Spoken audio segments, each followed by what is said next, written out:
Assalamualaikum warahmatullahi wabarakatuh. Selamat datang kembali di channel Radio Story.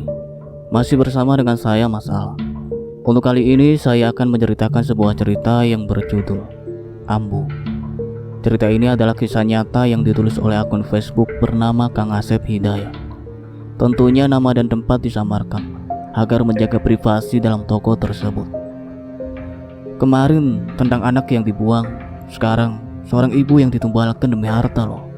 Bayangkan, sungguh miris hidup ini. Semoga sahabat pendengar Mas Alan tidak ada yang mengalaminya ya. Naudzubillah itu namanya. Sebelum kita masuk ke ceritanya, jangan lupa untuk like, comment, subscribe channel ini dan nyalakan juga lonceng notifikasinya agar tidak ketinggalan cerita-cerita dari channel ini. Dan seperti apa ceritanya? Mari kita dengarkan.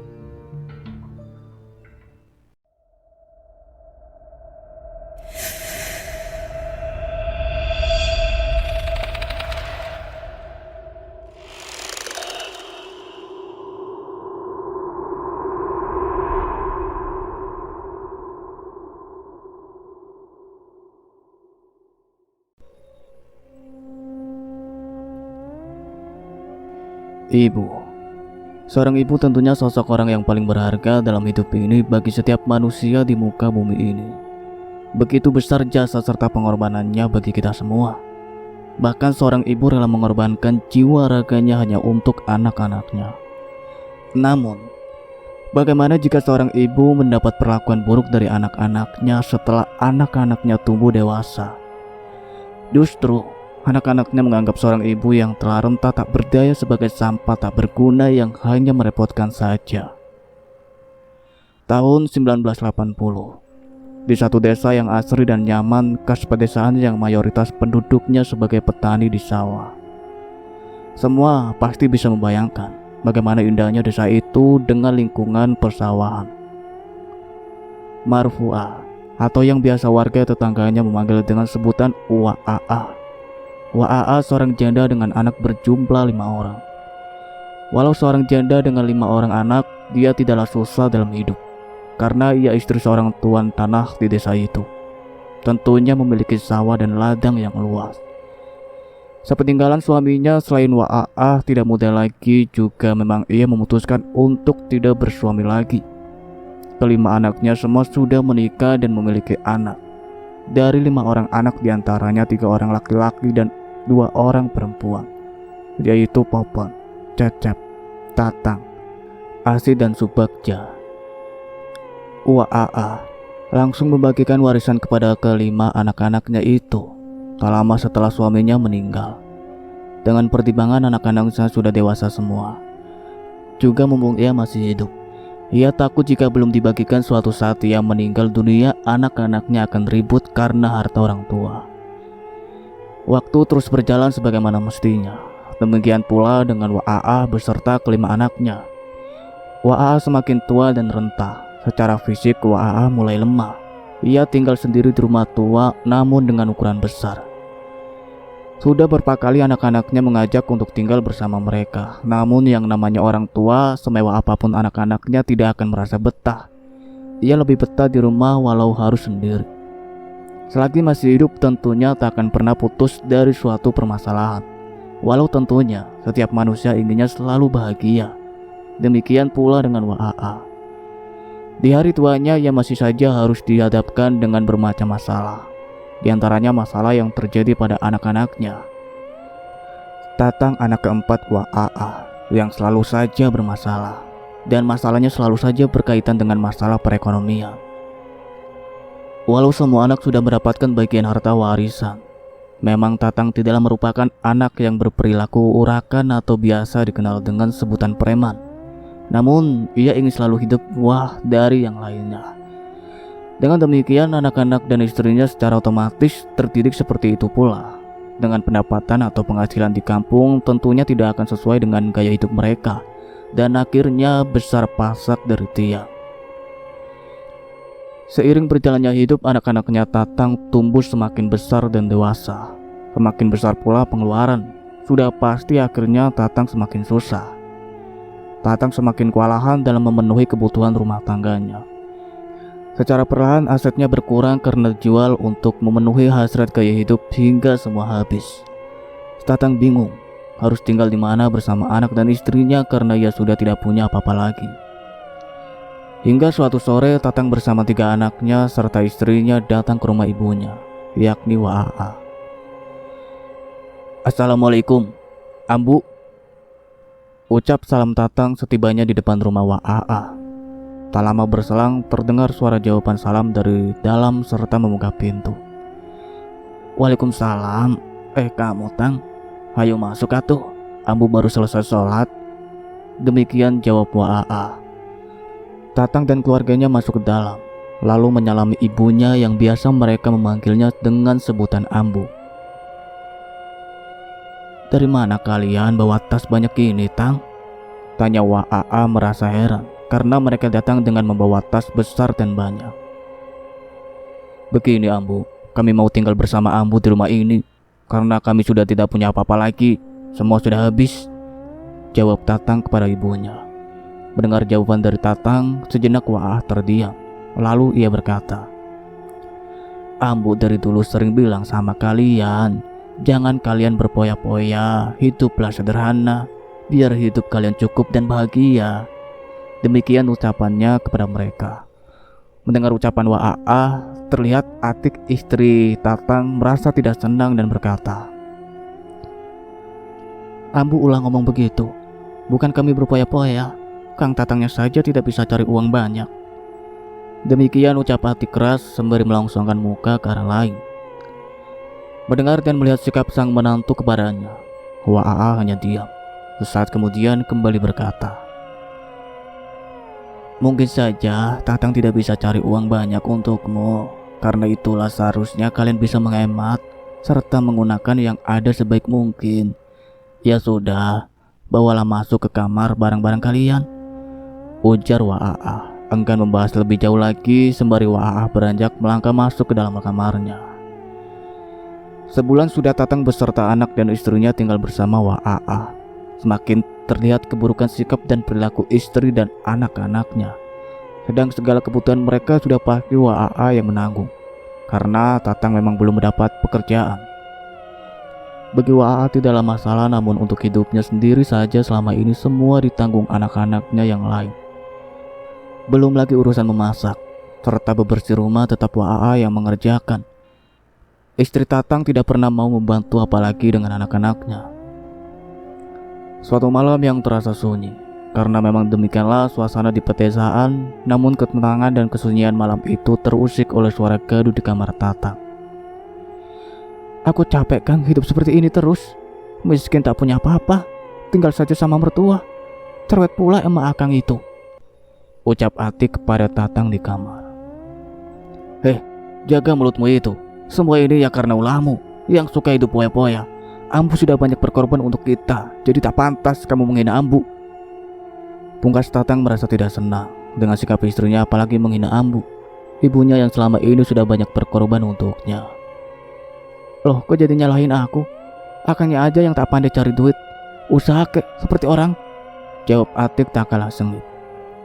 "Sekarang aku tanya sama kamu, kau mau usaha apa? Modal semua habis untuk beli perhiasanmu," ucap Tatang lagi. "Ya itu urusan Akang, kok malah ungkit perhiasanku? Suruh jual ke sama Ambu rumah ini untuk modal usaha. Nanti kalau berhasil bisa Akang kembalikan uangnya sama Ambu." Demikian ujar Atik, memberi ide yang sebenarnya ide sangat keterlaluan. Mendengar ucapan istrinya, sejenak Tatang terdiam. Seakan ia tengah berpikir benar juga pendapat Atik, demikian pikirnya. "Tapi kan bagaimana dengan saudaraku yang lainnya? Pasti mereka tidak terima," ucap Tatang dengan ragu. Singkat cerita, keesokan harinya Tatang mencoba berbicara kepada Ambu.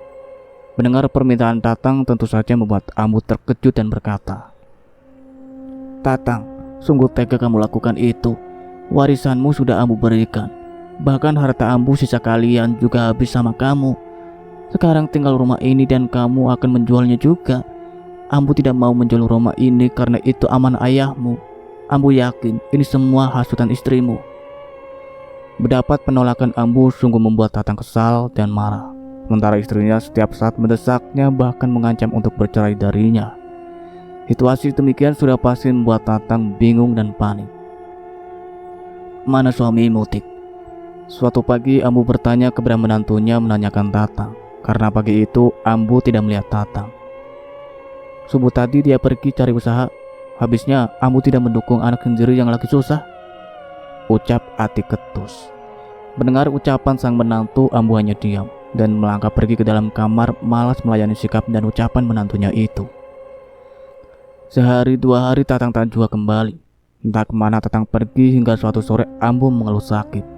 Iya, Ambu sore itu merasa tubuhnya terasa panas. Mungkin saja Ambu demam karena kelelahan sehabis bersih-bersih halaman rumah.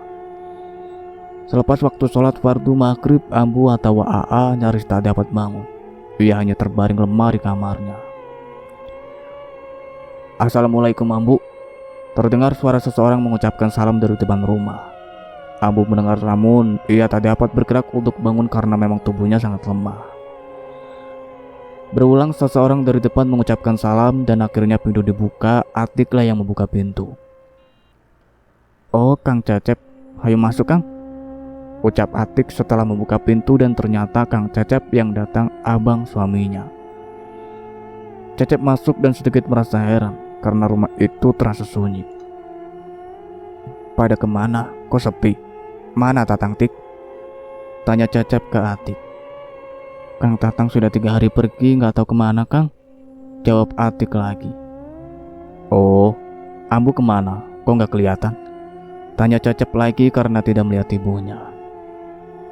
"Ambu di kamarnya mungkin, Kang," jawab Atik acuh, lalu pergi masuk ke kamarnya. Cecep tak berniat bertanya lagi, lalu ia menuju kamar Ambu. "Ambu, Ambu lagi ngapain?" tanya Cecep pelan sembari membuka pintu kamar Ambu yang memang tidak terkunci. Cecep sangat terkejut begitu masuk ke dalam kamar Ambu, karena kamar itu terlihat sangat gelap. "Bu, Ambu," panggil Cecep lagi, tidak ada jawaban. Namun Cecep mendengar suara erangan pelan menandakan jika Ambu saat itu ada di dalam kamar. Cecep mengurungkan masuk ke kamar. Ia kembali ke ruang keluarga untuk mengambil lampu. Memang pada masa itu belum masuk listrik. Masyarakat desa masih menggunakan lampu minyak saja. Setelah mengambil lampu minyak yang menempel di dinding ruang keluarga, Cecep dengan segera kembali ke kamar. Cecep sangat terkejut melihat Ambu saat itu. Ambu terbaring sendiri di kamar yang gelap. Cecep menyentuh badan Ambu. Kembali Cecep terkejut karena tubuh Ambu yang terasa sangat panas. "Ambu, kenapa, Bu?" ucap Cecep panik, lalu ia menggendong tubuh Ambu dibawa keluar dari kamarnya. Setibanya di ruang keluarga, Ambu dibaringkan, lalu Cecep mengompres tubuh Ambu dengan air dingin. "Atik, Atik!" teriak Cecep memanggil adik iparnya itu. Tak lama berselang, Atik keluar dari kamarnya, lalu dengan santai ia bertanya, "Ada apa sih teriak-teriak?" ucapnya dengan ketus. Mendengar sikap dan ucapan Atik yang acuh tentu saja membuat Cecep berang. Lalu dengan keras bahkan membentak Atik. "Ada apa, ada apa? Kenapa Ambu dibiarkan seperti ini, ya? Dasar anak tidak tahu diri kamu," ucap Cecep emosi. "Loh, Akang kok marah-marah? Atik kan gak tahu, Kang. Ambu gak ada bilang kalau sakit," jawab Atik lagi. "Gak tahu karena kamu tidak pernah peduli. Sudah kalian habiskan hartanya, kalian sia-siakan pula Ambu. Pergi kalian dari rumah ini sekarang juga. Keterlaluan kalian," bentak Cecep lagi semakin berang. "Suruh suamimu menemuiku," sambung Cecep lagi. Melihat Cecep marah besar dan memakinya, Atik terdiam tak berani menjawab lagi. Singkat cerita, malam itu juga Ambu dibawa Cecep ke rumahnya. Bersama Cecep sudah pasti mendapat perhatian baik dari istrinya. Karena selain memang istri Cecep baik, juga karena didikan yang benar dari Cecep yang seorang ustadz. 3 hari Ambu di rumah Cecep, perlahan kesehatan Ambu mulai membaik. Ambu sudah bisa memakan dan duduk, bahkan ia sudah dapat berjalan sendiri ke toilet. Cecep sangat senang melihat Ambu semakin membaik. Sore itu pula anak-anak Ambu lainnya datang berkumpul menjenguk Ambu, kecuali Tatang yang entah di mana saat itu. Ambu sangat senang melihat anak-anaknya datang menjenguknya. Setelah melaksanakan sholat fardu maghrib berjamaah, Ambu bersama anak-anaknya makan malam bersama. Sungguh terasa bahagia. Lama sudah mereka tidak berkumpul karena masing-masing dengan kesibukannya. Setelah makan malam, mereka duduk bersantai di teras depan rumah mengobrol dengan hangat yang diselangi candaan. Sementara anak-anak mereka atau cucu-cucunya Ambu bermain di halaman rumah. Kebahagiaan dengan suasana hangat malam itu tiba-tiba saja terusik dengan kilatan cahaya kilat yang disertai dentuman keras petir. Sungguh membuat keluarga Ambu terkejut tidak terkira. Cucu-cucunya yang tengah bermain menjerit ketakutan dan berhamburan masuk dalam rumah. Tak sampai di situ, angin kencang bak angin topan menghantam ke arah keluarga Ambu yang tengah duduk santai di teras depan, dan panik serta rasa takut mereka semua masuk dalam rumah. Setelah di dalam rumah, mereka berkumpul di ruang keluarga dengan raut wajah masing-masing terlihat pucat pasi. Sementara di luar rumah, angin kencang terus mengamuk, bahkan kini disertai turunnya hujan. Selain itu terdengar suara-suara aneh riuh. Namun yang lebih mengejutkan serta mampu membuat sekujur tubuh meremang saat itu adalah terdengar ada suara-suara memanggil Ambu dari luar. "Marfua, hayo melu jiung kuring." Ya Allah, nyeri pisan. Keluarga Ambu sangat terkejut karena tiba-tiba saja Ambu yang saat itu tengah terbaring di atas kasur di ruang keluarga menjerit kesakitan sembari kedua tangannya memegang erat bagian lehernya. Kedua mata Ambu terbuka lebar, seakan memang saat itu Ambu tengah merasakan sakit yang teramat sangat. Anak-anak Ambu sangat panik melihat ibunya kesakitan yang entah apa penyebabnya. "Cepat, ambil air putih segelas," teriak Cecep sembari ia memangku kepala Ambu di pangkuannya. Cecep terus bertakbir yang diikuti oleh yang lainnya. Tak lama berselang, anaknya Cecep datang menyerahkan segelas air putih kepadanya. Dengan tangan gemetaran, Cecep menerima lalu mendekatkan bibir gelas itu ke mulutnya. Entah apa yang ia baca, yang jelas saat itu Cecep tengah melafalkan doa untuk berusaha mengobati sang ibu. Tak lama ia lakukan, lalu Cecep meminumkan air putih yang telah ia baca doa. Kemudian sisanya ia ucapkan ke wajah, tangan, serta kepala Ambu. "Ayo, terus zikir dan takbir, jangan berhenti," ucap Cecep mengingatkan yang lain. Tubuh Ambu menggelepar menahan sakit. Dari mulutnya tak terdengar lagi ia berkata selain suara ngorok layaknya hewan tengah disembelih. Tidak banyak yang dapat dilakukan oleh anak-anaknya selain terus berzikir dan menangis. Kira-kira 30 menit berlalu, suasana di luar mulai terdengar tenang. Angin kencang perlahan reda. Demikian pula kondisi Ambu terlihat mulai mereda, menyisakan suara erangan pelan saja. Cecep kembali mengompres bagian wajah serta umbun-umbun Ambu. Alhamdulillah, akhirnya Ambu tenang, tidak mengeluh sakit lagi. Bahkan kini Ambu tertidur dengan pulas. "Kenapa Ibu Cep?" bisik kakak pertama Cecep bertanya dengan pelan. "Ada orang yang jahat teh, Ambu dijadikan tumbal," ucap Cecep menahan geram. Dengar yang diucapkan Cecep, sontak semua yang berada di rumah itu terkejut dan beristighfar. "Astagfirullah, siapa yang jahat dan setega itu sama Ambu Cep?" Demikian ucap mereka. "Tenang saja, besok pagi juga orangnya datang ke sini," ucap Cecep geram dengan penuh keyakinan. Di tempat lain, seorang pria tengah berjalan di hutan yang gelap. Langkahnya tersok-sok, mungkin ia sudah merasa lelah. Sekali ia berhenti hanya untuk mengambil nafas dan minum. Di tangannya menjinjing tas yang berisi seekor ayam berbulu hitam serta sebutir kelapa. Pria itu terus berjalan hingga ia tiba di sebuah pondok kecil. Lebih tepatnya sebuah gubuk. Sejenak pria itu berdiri di depan pintu gubuk. Pria itu menghela nafas berat, lalu ia berkata, "Aki, aku datang mau meminta bantuan Aki." Demikian ucapnya, bergetar karena jujur ia ada rasa takut. Ia bagaimana tidak takut? Di dalam hutan yang gelap dan di depan sebuah gubuk yang terlihat sepi dan gelap seakan tidak berpenghuni. Karena tidak ada jawaban, pria itu memanggil kembali. Namun baru saja hendak membuka mulut, tiba-tiba saja, "Masuklah, pintu tidak dikunci." Suara serak dan berat terdengar dari dalam gubuk.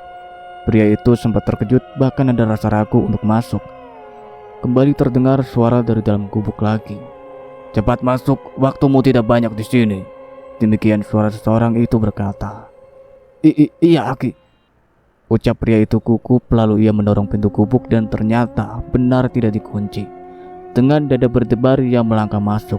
di dalam gubuk yang sempit serta gelap. Hanya remang cahaya dari pelita kecil yang berada di tengah ruangan. Di sudut ruang terlihat seorang laki-laki tua dan kurus dengan menggunakan pakaian serta hitam. Namun mata laki-laki tua itu terlihat menatap tajam, hingga pria itu merasa takut dan tidak berani untuk menatap kembali. "Duduklah. Aku sudah tahu maksud dan tujuanmu datang kemari. Apa kamu sudah yakin akan melakukannya?" Demikian laki-laki tua itu berkata. "Aku yakin, Aki." "Siapa namamu, ah?" Kembali laki-laki tua itu bertanya. "Namaku Tatang, Aki." Jawab pria itu yang ternyata itu Tatang, adiknya Cecep dan anaknya Ambu. Singkat cerita, setelah mengobrol dan melakukan perjanjian, tibalah saatnya ritual. Tatang dengan sosok kakek-kakek keluar dari gubuk menuju ke belakang gubuk. Mereka terus berjalan menyusuri gelapnya malam di dalam hutan. Entah sudah seberapa jauh mereka berjalan hingga akhirnya mereka tiba di sebuah sendang. Di tepi sendang terdapat sebuah batu dengan ukuran lumayan besar namun berbentuk pipi. Hingga bagian atasnya datar seperti lantai. Di seberang batu itu ada sebuah goa. "Tatang, sekarang kamu duduk di atas batu itu. Kamu baca terus mantra yang Aki berikan kepadamu hingga nanti Karuhun datang dan lakukan apa yang Aki perintahkan. Sekali lagi Aki tanya, apakah kamu sudah yakin mau harta dengan menubalkan ibumu sendiri?" Demikian Aki itu bertanya. "Aku yakin, Aki. Aku sudah bosan hidup susah," jawab Tatang pasti. Seakan ia tidak pernah ada rasa sayang serta takut akan dosa besar. Bagaimana tidak? Bersekutu dengan iblis saja itu sudah dosa besar. Apalagi yang ia jadikan tumbal adalah ibu kandung sendiri yang telah melahirkan serta membesarkannya. Sehari dua hari Tatang melakukan semedi di atas batu itu. Berbagai macam gangguan yang datang kepadanya di saat tengah melakukan semedi. Namun Tatang terus berjuang melawan rasa takut dan lapar, serta dinginnya malam di dalam hutan belantara seorang diri. Hingga di malam ketiga ia mendapat petunjuk bahwa semedinya diterima oleh jin pesugihan tempat itu dan harus segera melakukan ritual yang terakhir. Malam itu selepas waktu maghrib, Aki Kuncen sudah berada di sendang dan memanggil Tatang agar menghentikan semedinya. "Tatang, hentikan semedimu. Kamu diterima dan harus segera melaksanakan ritual selanjutnya." Demikian ucap Aki Kuncen itu. Tatang membuka kedua matanya. Tatang terlihat lemah. Mungkin karena selama 3 hari 3 malam dia tidak makan dan minum. Lalu Aki Kuncen menyerahkan seekor ayam dan sebutir kelapa yang telah dikupas sebutnya yang 3 hari yang lalu dibawa Tatang. Aki Kuncen menyerahkan sebilah golok tajam juga ke Tatang. Tatang mengeluarkan ayam hitam itu dari keranjangnya dengan kedua kaki ayam terikat. Tatang menginjaknya dengan kaki sebelah kiri dan kaki sebelah kanannya menginjak kedua sayap ayam itu. Terdengar keokan ayam itu memecah keningan malam di dalam hutan. Tangan kiri Tatang memegang kepala ayam dan tangan kanan dengan erat menggenggam golok siap untuk menyembelih leher ayam itu. Terdengar Aki Kuncen berbicara, "Tatang, apa kamu sudah siap? Kalau sudah siap maka lakukanlah, dengan syarat kamu panggil nama ibumu dan kau bayangkan yang sedang kamu sembelih itu leher ibumu sendiri. Paham?" Tatang tidak menjawab, namun Tatang mengangguk pasti. Tatang mulai menyembelih leher ayam itu dengan cepat. Lalu ayam yang telah terpotong lehernya hingga nyaris putus ia lemparkan ke dalam sendang. Kemudian ia mengambil sebutir kelapa yang berada di sampingnya. Sesuai dengan arahan Aki Kuncen, Tatang membayangkan buah kelapa yang berada di tangan kirinya adalah kepala ambunya yang saat itu tengah sakit di rumah Cecep. Dengan sekali bacokan kelapa itu terbelah menjadi 2 bagian. Sama dengan ayam, kelapa itu dilemparkan ke dalam sendang. Begitu kedua syarat ritual telah dilakukan oleh Tatang, seketika di area tersebut ramai dengan suara-suara aneh dan menakutkan. Seakan tengah di kerumunan banyak makhluk yang tidak terlihat. Angin kencang tiba-tiba saja datang menimbulkan suara gemericik dedaunan di hutan itu. Sesaat kemudian, situasi di tempat itu kembali tenang bahkan terasa hening. "Tatang, semua ritual sudah kamu lakukan dan kamu berhasil. Namun masih ada syarat lagi yang harus kamu penuhi." "Iya Ki, terima kasih," ucap Tatang senang dan merasa lega. Ayo ikut denganku, ajak Ki Kuncen ke Tatang sembari melangkah lebih dulu. Yang ternyata Ki Kuncen masuk dalam goa yang berada di pinggir sendang itu. Setelah berada di dalam goa yang sempit, Ki Kuncen berdiri dan Tatang berada di belakangnya.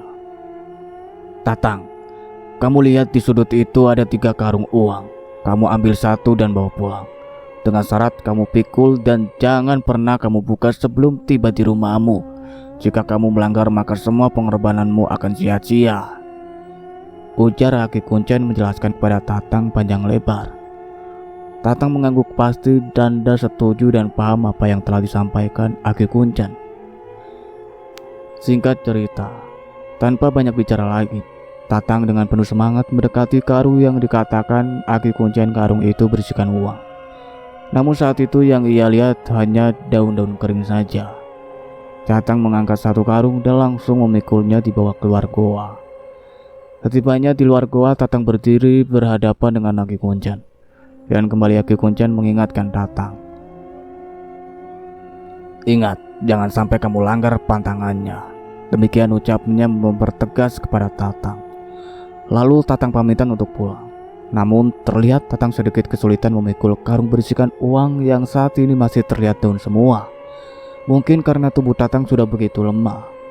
Maklum, sudah 3 hari 3 malam ia belum makan. Tatang terus melangkah dengan penuh semangat menuju pulang. Walau langkahnya terisak-isak selain karena sudah kelelahan, juga medan jalan yang ia lalui sangat sulit. Di perjalanan yang entah sudah berapa jauh karena gelapnya malam di jalan setapak area hutan. Tiba-tiba saja ia merasa ada pergerakan pada karung yang tengah ia pikul. Di dalam karung itu ia merasakan sesuatu yang menggeliat. Sejenak Tatang menghentikan langkah untuk memastikan apakah karung yang ia pikul benar bergerak atau hanya perasaannya saja. Beberapa saat ia berdiri tapi ia yakin karung itu tidak bergerak. Lalu ia melanjutkan langkah. Beberapa langkah ia kembali melangkah. Tiba-tiba saja terdengar suara seorang tengah menangis. Tatang terkejut. Jantungnya berdebar kencang serta bulu kuduknya seketika meremang. Ia celingak-celinguk ke kiri dan ke kanan, memastikan siapa gerangan yang menangis di tengah hutan dan suaranya sangat dekat sekali. Setelah yakin tidak ada, ia kembali melanjutkan langkah. Dalam hati ia berkata, ini cobaan. Selain gelapnya malam di dalam hutan, Tatang juga dihadapkan dengan pemandangan serta suara-suara tak jelas sangat menakutkan. Bayangan hitam dan putih berseliweran, suara tawa dan geraman, bahkan makian dari kiri dan kanannya. Namun dengan penuh keyakinan ia abaikan, hingga ia mendengar suara seseorang yang sangat ia kenali. Kenapa kamu tega, Tatang, sama Ambu? Ambu yang melahirkannya serta membesarkannya. Begini balasanmu sama Ambu. Demikian suara itu berkata, dan suara itu jelas terdengar dari dalam karung yang tengah ia pikul. Ya, karung yang berisikan uang itu berbicara seakan di dalamnya Ambu dan berbicara kepada Tatang. Mendengar suara itu, seketika tubuh Tatang gemetaran. Namun dia terus melanjutkan langkahnya. Dalam hati ia kembali berkata, ini cobaan. Namun suara itu terus berulang. Tanpa terasa dari kedua sudut matanya keluar bening air mata. Ya, Tatang menangis. Walau bagaimana tetaplah ada rasa sayang kepada ibu kandungnya. Hanya saja keimanannya sangat lemah hingga mudah diperdaya godaan iblis. Ditambah tekanan dari seorang istri yang terus ia rasakan. Astagfirullah, Ambu. Tiba-tiba saja Tatang menghentikan langkah sembari membanting karung yang ia pikul. Tatang menangis meraung di kegelapan malam di hutan itu. Ia bersujud dan memeluk karung tersebut. Hambura Tatang, Ambu, hambura, ucap mulut Tatang di sela tangisnya. Entah sudah berapa lama menangis, lalu ia berdiri dengan tubuh gemetaran. Karena saat itu tepat di hadapannya ia melihat seekor harimau besar tengah menatap tajam kepadanya. Harimau itu mengeram. Suaranya sangat keras terasa merontokkan sekujur tubuhnya. Tatang, kenapa kamu durhaka sama ibumu sendiri? Kembalikan, kalau tidak aku makan sekalian dengan siluman pesugihanmu. Saat itu pula Tatang mendengar seseorang berbicara. Seakan harimau besar yang berada di hadapannya yang berbicara kepadanya. Tentu saja membuat Tatang semakin ketakutan. Aki Asmari. Hanya kata itu yang keluar dari mulut Tatang, menyebutkan sebuah nama. Lalu tanpa kata ini dan itu, Tatang mengangkat dan memikul kembali karung itu, namun tidak meneruskan langkah pulang, melainkan ia kembali menuju tempat ritual pesugihan yang telah menubalkan Ambu, yakni ibu kandungnya sendiri, dengan diiring oleh harimau besar itu. Dok dok dok dok. Aki Kunjan, ini Tatang. Teriak Tatang dengan tergesa-gesa mengetuk dan memanggil Aki Kunjan. Setelah tiba di gubuk itu, tak lama berselang pintu terbuka. Aki Kunjan keluar dan betapa terkejutnya. Ia begitu melihat di depan gubuknya selain Tatang, ia juga melihat seekor harimau besar dengan kedua matanya bersinar tajam ke arahnya. Aki Kunjan paham itu bukanlah harimau biasa, juga berkekuatan jauh lebih tinggi darinya. Ayo naon, aja ke dia Asmari. Ucap Aki Kunjan menyebutkan sebuah nama yang ditujukan entah kepada siapa. Karena saat itu yang berwujud manusia hanyalah dia dan Tatang yang menggigil ketakutan. Kenapa anakku kau jadikan tumbal, Odeng? Cucuku tengah tidak waras, seharusnya kamu benarkan. Kau tahu ini anak dan cucuku. Beberapa saat antara Aki Kunjan yang ternyata bernama Odeng berkomunikasi dengan harimau besar itu yang Aki Kunjan dan Tatang memanggilnya Aki Asmari. Tapi incu anjen maksa kuring Asmari, hampura atu Asmari, jawab Odeng tergagap ketakutan. Aku tak peduli, kembalikan anakku. Kalau tidak kamu aku makan sekalian dengan siluman yang ada di sini, ucap Aki Asmari marah dan mengancam. Baiklah Asmari, tapi ada syaratnya. Di umur 60 tahun Tatang harus jadi gantinya di sini. Demikian ucap Odeng menyampaikan jika segala sesuatu tentu ada konsekuensinya. Baiklah, tidak masalah. Itu juga pantas didapatkan oleh cucuku yang sudah durhaka, jawab harimau besar itu menerima kesepakatan yang diajukan Odeng atau Aki Kunjan itu. Lalu Aki Kunjan mengalihkan pandangannya ke Tatang. Tatang, sekarang kamu kembalikan apa yang telah kamu ambil dari tempat ini. Dan ingat di usiamu yang ke-60 kami akan menjemputmu jika kakekmu bukan sahabatku. Maka perjanjian ini tidak pernah bisa dibatalkan. Demikian ucap Aki Kunjan tegas. Di desa RP pagi itu terasa sangat dingin, karena sedari tadi malam hujan mengguyur membasahi alam sekitarnya. Masing-masing warga lebih memilih berdiam di rumah.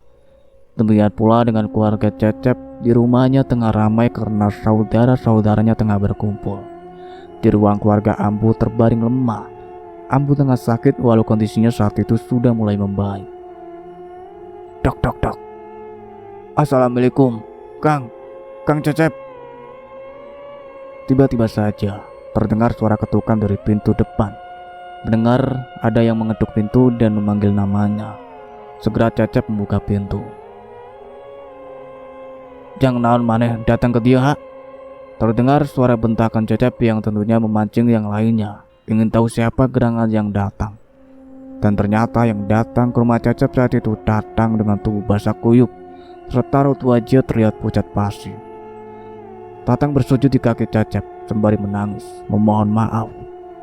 Hampura Tatang, Kang, hampura, Tatang kilap, Kang, ucap Tatang menangis sesegukan. Akang mah gak bisa memaafkan kamu, Tatang. Kalau Ambu tidak memaafkan kamu, kesalahan kamu kali ini sudah fatal. Kalaupun kamu dimaafkan Ambu, tapi Akang tidak mau melihat kamu lagi, sambung saudaranya yang lain turut emosi. Sebelum Tatang datang, Cecep memang sudah tahu jika apa yang terjadi pada Ambu tadi malam itu atas perbuatan Tatang. Berkat istihoro yang ia lakukan, atau entah dengan cara apa yang tentunya hanya Cecep yang tahu. Singkat cerita, Ambu memaafkan Tatang. Namun kesepakatan mereka agar Tatang pergi jauh merantau dan bertobat. Tatang akhirnya merantau keluar dari Pulau Jawa. Demikian pula dengan anak-anak lainnya. Semua merantau keluar Jawa dengan masing-masing punya alasan sendiri mengapa mereka meninggalkan tanah kelahiran dari turun-temurun. Cecep merantau ke Sumatera atas segala perundingan dan kesepakatan bersama. Ambu ikut bersama Cecep. Hingga tahun 1999, Ambu menghadap Yang Maha Kuasa. Tahun 2004, Cecep meninggal. Tahun 2007, Tatang meninggal di usia 60 tahun. Mungkinkah sesuai dengan perjanjian dengan makhluk itu? Wallahu alam. Hanya Allah yang maha mengetahuinya. Singkat cerita, tahun 2017, semua anak-anaknya Ambu telah menghadap Sang Maha Kuasa. Tidak ada yang tersisa lagi. Semoga keluarga Ambu atau keluarga Wa'aa diterima dengan baik di sisinya. Itulah akhir dari cerita yang berjudul Ambu, yang ditulis oleh Kang Asep Hidayat. Terima kasih banyak untuk kalian semua yang sudah setia mengikuti cerita ini sampai selesai. Nantikan cerita-cerita terbaru lainnya dari kami. Sebelum Mas Alan pamit, jangan lupa untuk like, comment, subscribe channel ini, dan satu lagi bunyikan loncengnya. See you in the next video. Wassalamualaikum warahmatullahi wabarakatuh.